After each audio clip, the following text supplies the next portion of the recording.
بسم اللہ الرحمن الرحیم۔ السلام علیکم۔ میرا نام سفیرہ ہے، لیکن میرا نام نہیں بلکہ میرا چھوٹا قد سارے گاؤں میں میری پہچان بن چکا تھا۔ ہر کوئی مجھے ناٹی ناٹی کہہ کر پکارتا۔ میرے تو شاید ماں باپ کو بھی میرا نام یاد نہیں رہا تھا، کیونکہ میرا باپ بھی مجھے ناٹی ہی کہتا تھا۔ اور جب ابا سب گاؤں والوں کے سامنے مجھے ناٹی کہہ کر پکارتا تو مجھے لگتا کہ میں شرم سے زمین میں گڑ جاؤں گی۔ میں اپنے قد کی وجہ سے ہی ہر جگہ پہچانی جاتی تھی، لیکن یہ میری کوئی خوبی نہیں تھی، بلکہ لوگ مجھے دیکھ کر ایسے ہنستے تھے کہ میری جان جل جایا کرتی تھی۔ کبھی کبھی میں سوچتی کہ اگر میرا قد بھی دوسروں کی طرح لمبا ہوتا تو میں کتنی خوبصورت ہوتی۔ میری رنگت بھی بہت صاف ستھری تھی اور میں دیکھنے میں بھی کافی حسین تھی، لیکن میرے چھوٹے قد نے میری باقی ساری تمام خوبیوں کو دبا کر رکھ دیا تھا۔ اگر سب کو کچھ دکھائی دیتا تھا تو وہ صرف اور صرف میرا قد تھا۔ بہت کم عمری سے ہی میں اپنے قد کو لے کر احساس کمتری کا شکار تھی، لیکن جیسے جیسے میری عمر بڑھتی گئی اور میں 16 سال کی ہوئی تو اس کمی نے میرے لیے سانس لینا بھی دشوار کر دیا۔ میرا بس چلتا تو میں کوئی جادو کی چھڑی گھماتی اور اپنا قد لمبا کر لیتی، لیکن ایسی کوئی جادو کی چھڑی مجھے ملی ہی نہیں تھی۔ گاؤں میں سب لڑکیاں دوپہر کو پیپل کے درخت کے نیچے جھولا جھولتیں اور میں دور کھڑی ہو کر صرف ان کا نظارہ کرتی تھی، کیونکہ میں جب بھی قریب جاتی تو میں جھولے پر اپنے چھوٹے قد کی وجہ سے بیٹھ ہی نہیں پاتی تھی، اور ساری لڑکیوں کی ہنسی کی آواز فضا میں گونجنے لگتی تھی۔ ان کی ہنسی میری روح پر کسی تماچے کی طرح پڑتی اور میں خاموشی سے آنسو بہاتی گھر لوٹ آتی اور گھنٹوں اپنے چھوٹے سے کچے کمرے میں پڑی روتی رہتی۔ ہماری گاؤں میں 15-16 سال کی عمر میں لڑکیوں کے نہ صرف رشتے ہو جایا کرتے تھے، بلکہ وہ رخصت ہو کر اپنے سسرال بھی پہنچ جاتی تھیں، لیکن میرے قد کی وجہ سے نہ ہی کبھی کسی نے میرے لیے رشتہ بھیجا تھا اور نہ ہی مجھے ایسی کوئی امید تھی کہ گاؤں کا کوئی بھی لڑکا مجھے اپنی زندگی میں شامل کرے گا، کیونکہ ہمارے گاؤں میں تو سبھی کڑیل جوان تھے۔ اور پھر اس وقت میں پوری طرح ٹوٹ کر بکھر گئی جب مجھ سے چھوٹی بہن زنیرہ کے لیے گاؤں کے منشی کے بیٹے کا رشتہ آیا اور ابا نے فوراً ہاں کہہ دی۔ اماں ابا سے کہنے لگی، تم بڑی بیٹی کو گھر بٹھا کر چھوٹی کا رشتہ کیسے پکا کر سکتے ہو؟ تو اماں کی بات سن کر ابا زور سے ہنسے اور کہنے لگے، اگر اس ناٹی کی شادی کا انتظار کیا تو تیری باقی دونوں دھی بھی دہلیز پہ ہی بوڑھی ہو جائیں گی۔ تو اسے گھرداری میں لگا کے رکھا کر، یہ ہمارے بڑھاپے کا سہارا بنے گی، کیونکہ اس کی شادی ہونا تو ممکن نہیں ہے۔ ابا کی بات سن کر میرے قدموں تلے زمین نکل گئی تھی۔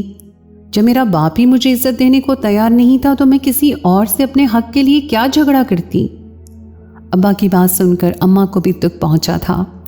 اماں کہنے لگی، تو کیسا باپ ہے، کچھ تو سوچ سمجھ کر بات کیا کر رحیم بخش۔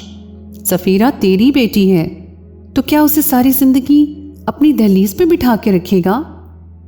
ابا کہنے لگے، سفیرہ کی ماں زیادہ جذباتی ہونے کی ضرورت نہیں، تو ہی بتا، سارے گاؤں میں ایسا کون سا لڑکا ہے جس کا قد اتنا چھوٹا ہو کہ وہ ہماری سفیرہ کو اپنی دلہن بنا لے؟ اور گاؤں میں اتنی اچھی اور خوبصورت لڑکیاں موجود ہیں تو کوئی تیری بیٹی کا انتخاب کیوں کرے گا؟ ابا کی بات کڑوی ضرور تھی لیکن جھوٹ نہیں تھی، اس لیے اماں کی زبان کو تالا لگ گیا اور میں بھی خاموشی سے ابا کے لیے کھانا لگانے لگی۔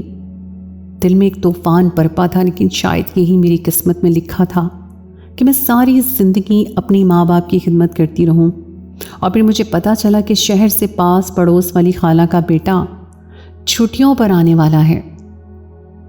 یہ سن کر میں مزید اداس ہو گئی، کیونکہ ان کا بیٹا احمد مجھے شروع سے ہی بہت پسند تھا۔ ہم دونوں بہنیں بچپن میں اس کی ساتھی تھیں، لیکن وقت کے ساتھ ساتھ وہ 6 فٹ کا خوبصورت اور جوان لڑکا بن گیا جو شہر نوکری کی غرض سے گیا تھا اور ہر 2 مہینے بعد 2 دن کی چھٹی پر گاؤں آتا تھا۔ وہ 2 دن کبھی میری زندگی میں عید کی طرح ہوا کرتے تھے، لیکن ابا کی باتیں سننے کے بعد اور اپنے چھوٹے قد کی حقیقت کو جانتے ہوئے میرا دل بری طرح خراب ہوا تھا، اور میں جان گئی تھی کہ احمد کبھی میرا نصیب نہیں ہو سکتا۔ احمد کے آنے سے پہلے ہی خالہ نے گاؤں میں لڑکیاں دیکھنا شروع کر دی تھیں۔ وہ چاہتی تھیں کہ احمد کے آتے ہی اس کا رشتہ پکا کر کے منگنی کر دی جائے۔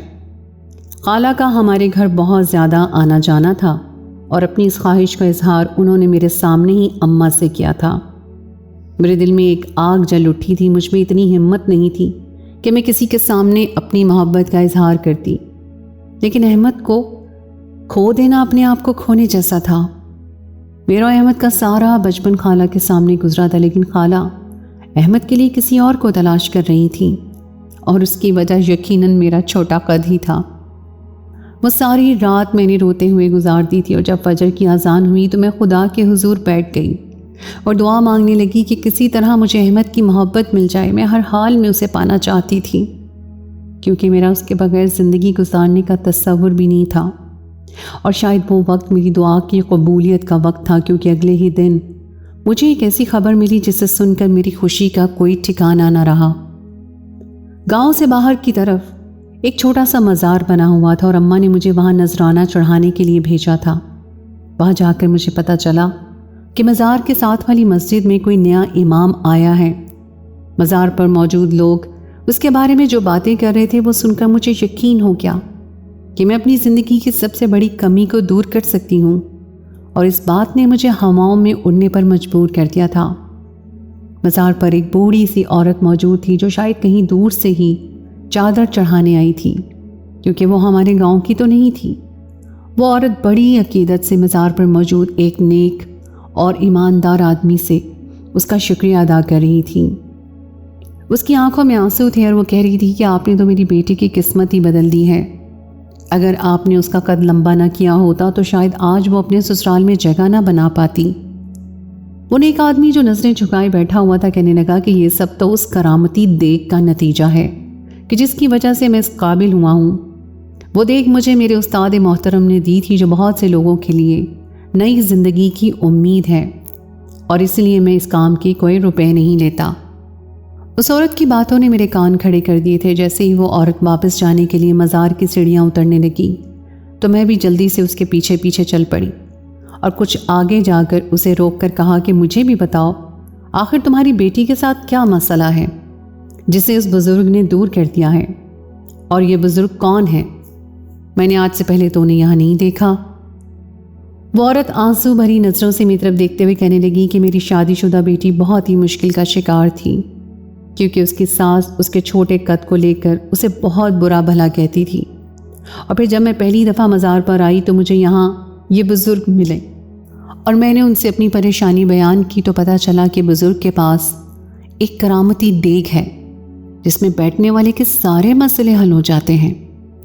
میں اپنی بیٹی کو بزرگ کے پاس لے کر آئی۔ بزرگ نے ایک رات میری بیٹی کو دیگ میں بٹھا کر کوئی عمل کیا، اور جب وہ صبح دیگ سے باہر نکلی تو پورے 6 فٹ کی ہو چکی تھی۔ اس کا قد دیکھ کر اس کی زبان دراز ساس کی آنکھیں پھٹی کی پھٹی رہ گئیں، اور ان کی زبان ہمیشہ کے لیے بند ہو گئی۔ اس بوڑھی عورت کی باتیں سن کر میں حیران و پریشان رہ گئی۔ یہ کیسے ممکن تھا کہ ایک ہی رات میں کسی کا قد اتنا لمبا ہو جاتا؟ مجھے لگا کہ وہ کوئی پاگل عورت ہے، اور میری آنکھوں میں غیر یقینی دیکھ کر وہ عورت کہنے لگی کہ کوئی بھی میری بات کا یقین نہیں کرتا، لیکن جب میری بیٹی کو دیکھتا ہے تو حیران رہ جاتا ہے۔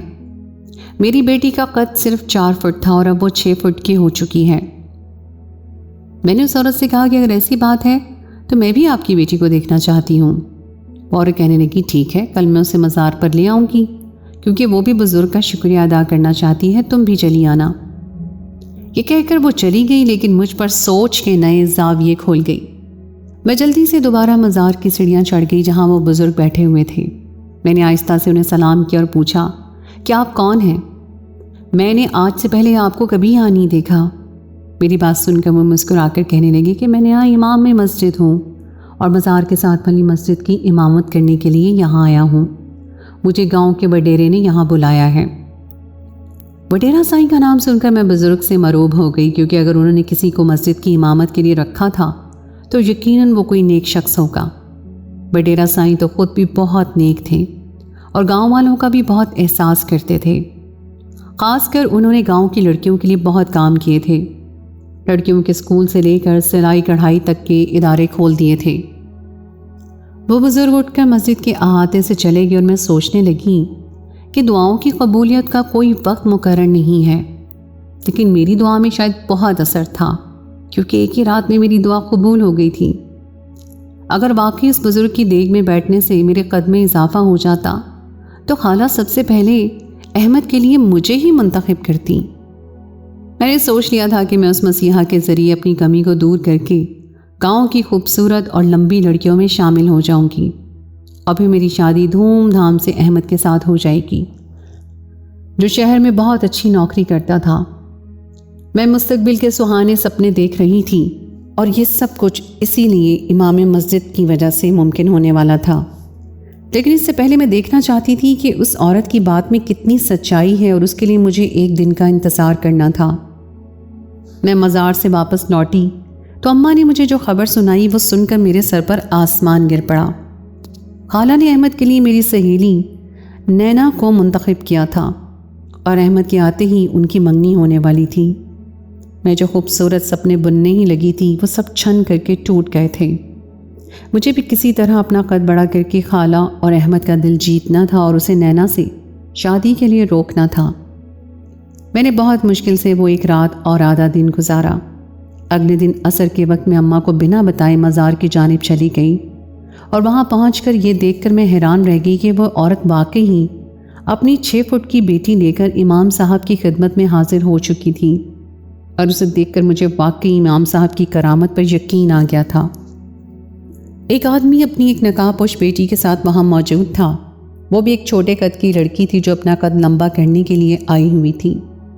اس کو دیکھ کر میں سوچنے لگی کہ اگر یہ لمبی ہو سکتی ہے تو میں کیوں نہیں۔ امام صاحب اس آدمی کو ہدایت دے رہے تھے کہ بنا کسی کو بتائے تم اپنی بیٹی کو میرے پاس لے آنا، میں اسے دیگ میں بٹھا دوں گا اور پھر صبح تک یہ 6 فٹ لمبی ہو جائے گی۔ اور ساتھ ہی امام صاحب نے یہ بھی کہا تھا کہ کسی اور تک اس دیگ کی بات اور امام صاحب کی کرامت کی بات نہ جائے، کیونکہ اس طرح ان کے لیے مشکل کھڑی ہو جائے گی، لوگوں کا رش لگ جائے گا اور انہیں اپنے ذکر و اذکار کا وقت نہیں مل سکے گا۔ امام صاحب کی اس بات سے میں بہت زیادہ متاثر ہو چکی تھی، کیونکہ نہ ہی وہ اپنی شہرت چاہتے تھے اور نہ ہی انہیں پیسوں کی کوئی غرض تھی، بلکہ وہ تو بہت ہی نیک انسان تھے۔ کچھ ہی دیر میں وہاں ایک اور لڑکی بھی چلی آئی جو امام صاحب سے کہہ رہی تھی کہ وہ حاملہ ہونا چاہتی ہے اور اسی لیے اسے امام صاحب کی مدد کی ضرورت ہے۔ میں حیران تھی کہ اتنے لوگوں کو امام صاحب کی کرامات کا علم ہے، لیکن میں گاؤں کی ہو کر ان سے بے خبر تھی۔ اب میرے پوچھنے پر ان لوگوں نے بتایا کہ دراصل یہ امام صاحب پہلے ان کے ایک گاؤں میں موجود تھے، اس لیے وہ لوگ امام صاحب سے بہت اچھی طرح واقف ہیں، جبکہ یہاں آ کر انہیں ایک ہفتہ ہی گزرا ہے۔ بہت سوچ سمجھ کر میں اس بات کے لیے تیار ہو گئی تھی کہ میں بھی ایک رات امام صاحب کی دیگ میں گزاروں گی اور پھر اپنے من کی مراد یعنی احمد کو حاصل کر لوں گی۔ لیکن ایک رات بغیر کسی کو بتائے میرے لیے گھر سے باہر رہنا ممکن نہیں تھا۔ پہلے میں نے سوچا کہ اماں ابا کو بتا دوں، لیکن پھر اس طرح تو میرے ماں باپ کو احمد کے بارے میں بھی علم ہو جاتا، اور یہی سوچ کر میں تذبذب کا شکار ہو گئی۔ اور پھر میں نے بہت گھما پھرا کر اماں سے یہ بات کی کہ میں ایک رات مزار پر گزارنا چاہتی ہوں، میں اپنے لمبے قد کے لیے منت مانگ رہی ہوں۔ اماں نے میری طرف غور سے دیکھا اور کہنے لگی، سفیرہ یقیناً تم امام صاحب کی دیگ کی کرامت کے بارے میں جان گئی ہو، جبھی اپنی ماں سے جھوٹ کہہ رہی ہو۔ اماں کی بات سن کر میں جان گئی کہ وہ تو پہلی ہی دفعہ میں میرا جھوٹ پکڑ چکی تھیں، اور حیرت کی بات تو یہ تھی کہ اماں کو امام صاحب اور اس دیگ کے بارے میں کیسے علم تھا۔ اماں کہنے لگیں، آج کل گاؤں کی عورتیں یہ بات بہت زیادہ کر رہی ہیں کہ اس طرح مزار پر ایک امام صاحب آئے ہیں اور وہ علاج کرتے ہیں، لیکن ابھی تک گاؤں سے کوئی ان کے پاس نہیں گیا ہے۔ سنا ہے بڑے سائیں نے انہیں مزار کے ساتھ والی مسجد کے لیے بلایا ہے۔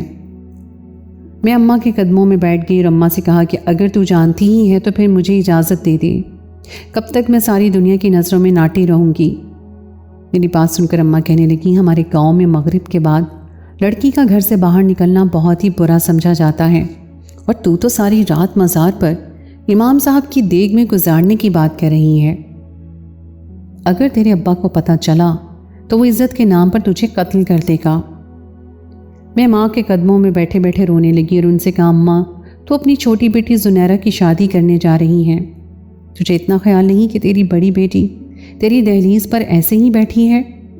کیا تو میرے بالوں میں چاندی اترنے کا انتظار کرے گی؟ میں 18 سال کی ہونے والی ہوں اور اب تک میرا رشتہ بھی نہیں آیا۔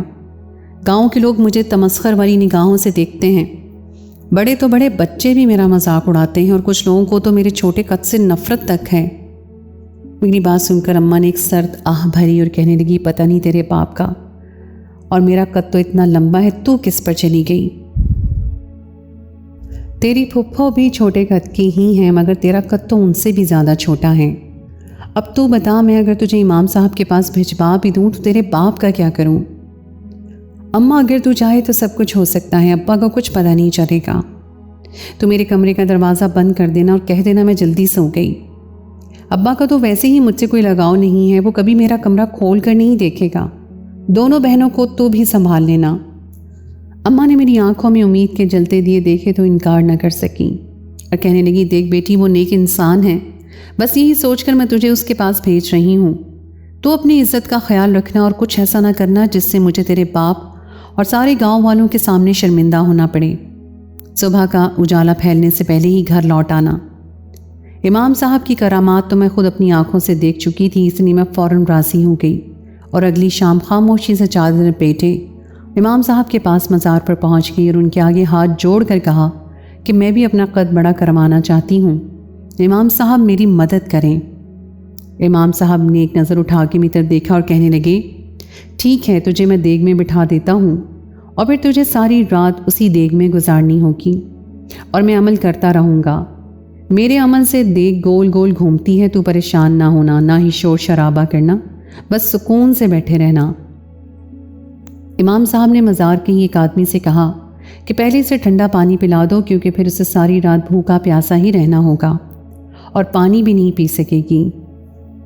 پھر امام صاحب نے مجھے اس دیگ کے اندر بٹھا کر اس پر کپڑا ڈال دیا۔ کچھ ہی دیر میں دیگ گول گول گھومنے لگی اور میں خاموشی سے اس کے اندر بیٹھی اس وقت کا انتظار کرنے لگی جب صبح کا سورج نمودار ہوتا اور میری قسمت بدل جاتی، کیونکہ مجھے یقین تھا کہ جب میں اس دیگ سے باہر نکلوں گی تو میں بھی 6 فٹ کی لمبی اور خوبصورت لڑکی بن چکی ہوں گی۔ دیگ کے مستقل گھومنے سے مجھے چکر آنے لگے تھے اور پھر میں بے ہوش ہو گئی۔ کافی دیر بعد جب مجھے ہوش آیا تو میرا دماغ اس وقت بھی گھوم رہا تھا۔ میں نے بڑی مشکل سے اپنے ارد گرد محسوس کرنے کی کوشش کی تو مجھے احساس ہوا کہ میں کسی دیگ میں نہیں بلکہ کسی بند کمرے کے بستر پر موجود ہوں۔ میں گھبرا کر اٹھ بیٹھی اور سمجھنے کی کوشش کرنے لگی کہ میں کہاں موجود ہوں، مجھے کچھ بھی ٹھیک سے یاد نہیں آ رہا تھا۔ کچھ ہی دیر بعد دروازہ کھلا اور نشے میں جھومتا ایک موجود کمرے میں داخل ہوا، جس پر نظر پڑتے ہی میرے ہوش اڑ گئے، کیونکہ وہ کوئی اور نہیں بلکہ ہمارے گاؤں کے وڈیرا سائیں تھے۔ میں فوراً ہی ادب سے کھڑی ہو گئی، لیکن وہ تو اس قدر نشے میں چور تھے کہ انہیں کسی بات کا ہوش ہی نہیں تھا۔ میرے قریب آتے ہی وہ مجھ سے دست درازی کرنے لگے، میرے ہوش اڑ گئے، مجھے سمجھ نہیں آ رہا تھا کہ میرے ساتھ یہ کیا ہو رہا ہے اور میں کہاں پہنچ گئی ہوں۔ جس رات کو میں سمجھ رہی تھی کہ میری قسمت بدل جائے گی، اس رات کو واقعی میری قسمت بدل گئی تھی، لیکن کسی اور ہی طرح، کیونکہ میں اپنے ہی گاؤں کے بڈیرے کی ہوس کا شکار بن چکی تھی اور مجھ پر ظلم کے پہاڑ توڑ دیے گئے تھے۔ وڈیرا سائیں نے مجھے بری طرح دھمکایا تھا کہ اگر میں نے کسی کو رات کے بارے میں بتایا یا کچھ بھی ایسی خبر کی تو وہ مجھے میرے ماں باپ سمیت قبر میں دفن کر دیں گے۔ صبح کی روشنی پھیلنے سے پہلے ہی مجھے واپس اسی دیگ میں بٹھا کر مزار کے احاطے تک پہنچا دیا گیا، اور جب میں اس دیگ سے نکلی تو میرا قد تو نہ لمبا ہوا تھا لیکن میری عزت مٹی میں مل چکی تھی۔ وہ آدمی جو امام مسجد بنا ہوا تھا وہ دراصل وڈیرا سائیں کا ہی بندہ تھا، اور وڈیرا سائیں نے اپنی ہوس پوری کرنے کے لیے یہ کھیل رچایا تھا۔ ان کو گاؤں کی لڑکیوں کی عزت سے کھیلنا تھا، اور اس کے لیے انہوں نے بڑے ہی شاطر دماغی سے ایک نوکر کو امام بنا کر مزار کے احاطے میں بٹھا دیا تھا۔ وہ سب لوگ جو اس امام کے پاس آ جا رہے تھے وہ دراصل سب کے سب خریدے ہوئے لوگ تھے جنہیں استعمال کیا جا رہا تھا۔ میں اپنا لٹا ہوا وجود دے کر واپس اپنے گھر پہنچی اور روتے ہوئے اپنی ماں کے قدموں میں بیٹھ کر انہیں سب کچھ بتا دیا، جسے سن کر میری ماں کے ہوش اڑ گئے۔ اماں کو تو یقین ہی نہیں آیا کہ گاؤں کا وڈیرا جو دن کے وقت سب کا ہمدرد بنا بیٹھا ہے وہ رات کے اندھیرے میں اس طرح کا گھٹیا کام کر رہا ہے۔ اماں نے میرے آنسو صاف کی اور مجھے سختی سے تاکید کی کہ میں اب اس واقعے کو نہ ہی زبان پر لاؤں اور نہ ہی کسی سے اس کی بات کا ذکر کروں۔ اس قصے کو میں یہیں ختم کر دوں ورنہ میری ہی بدنامی ہوگی۔ میں نے خاموشی اختیار کر لی تھی، لیکن ہر وقت یہ بات میرے ضمیر کو کو چوکے لگانے کے لیے تھی کہ کس طرح قیامت بھری رات مجھ پر گزری ہے۔ اسی طرح گاؤں کی کوئی دوسری لڑکی بھی اس قیامت کا شکار ہو سکتی ہے۔ 2 دن بعد جب احمد گاؤں واپس آیا تو اس نے فوراً اپنی ماں سے کہہ دیا کہ وہ صرف اور صرف مجھ سے ہی شادی کرے گا۔ یہ سن کر خالہ پر بجلی گر گئی، لیکن اکلوتے بیٹے کے آگے مجبور ہو کر وہ میرے لیے رشتہ لے آئیں اور میں ہکا بکا رہ گئی۔ اماں ابا نے خوشی خوشی میری شادی احمد کے ساتھ طے کر دی، اور میں سوچنے لگی کہ میں اپنی قسمت کو بدلنے کے لیے کن غلط راستوں پر چل نکلی تھی، جبکہ میری دعاؤں سے ہی میری قسمت بدل گئی تھی۔ احمد شادی کر کے مجھے شہر لے آیا تھا، اور میں نے سنا تھا کہ کچھ ہی وقت میں وہ امام بھی گاؤں چھوڑ کر چلا گیا ہے۔ شاید وڈیرے کی حوث پوری ہو چکی تھی یا پھر کوئی اور بات تھی، میں نہیں جانتی تھی۔ کبھی کبھی میں سوچتی ہوں کہ میں اپنے بے آبرو ہونے کا سچ اپنے شوہر کو بتا دوں، لیکن پھر مجھے ڈر لگتا ہے کہ کہیں احمد مجھے چھوڑ نہ دے۔ آپ لوگ ہی مجھے بتائیں میں کیا کروں۔ جو کچھ میرے ساتھ ہوا اس میں میرا کوئی قصور نہیں تھا، لیکن اگر احمد کو اس بارے میں پتہ چلا تو وہ میرے ساتھ کیا سلوک کرے گا، اس کا مجھے ہرگز بھی اندازہ نہیں ہے۔ آپ لوگ بتائیں کہ مجھے کیا کرنا چاہیے۔ تو دوستو، یہ تھی میری آج کی کہانی۔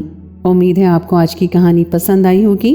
اگر کہانی اچھی لگے تو اس کو لائک ضرور کیجیے، اپنے دوستوں کے ساتھ شیئر کیجیے، اور اگر آپ نے ابھی تک میرے چینل کو سبسکرائب نہیں کیا تو اس کو فوراً سبسکرائب کر لیجیے، ساتھ ہی لگے ہوئے بیل کے بٹن کو پریس کر دیں تاکہ آپ کو میری آئندہ آنے والی کہانی کا نوٹیفیکیشن بر وقت مل سکے۔ اگلی کہانی تک کے لیے مجھے دیجیے اجازت۔ خدائے پیمان۔